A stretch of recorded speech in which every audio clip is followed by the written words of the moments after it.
যুক্তরাষ্ট্রের সঙ্গে বাণিজ্য যুদ্ধের মধ্যে স্থবির কানাডার অর্থনীতি খানিকটা ঘুরে দাঁড়ানোর চেষ্টা। বেকারত্বের হার কমেছে ৩ মাসে, তৈরি হয়েছে নতুন কর্মসংস্থান।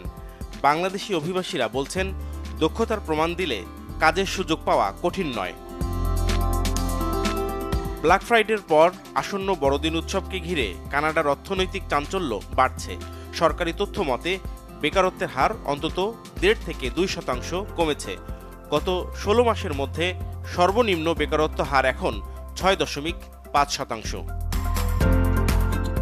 কানাডায় নভেম্বরে প্রায় ৫৪,০০০ নতুন কর্মসংস্থানের সৃষ্টি হয়েছে। এর ফলে কানাডার বেকারত্বের হার ৬.৯ থেকে ৬.৫-এ দাঁড়িয়েছে।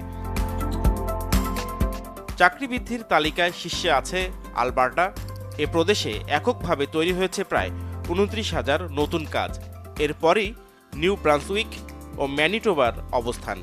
অর্থনীতিবিদদের স্বস্তি, ১৫%-এর কাছাকাছি চলে যাওয়া কানাডিয়ান তরুণ তরুণীদের চাকরি না পাওয়ার মতো কঠিন পরিস্থিতির কিছুটা পরিবর্তন এসেছে।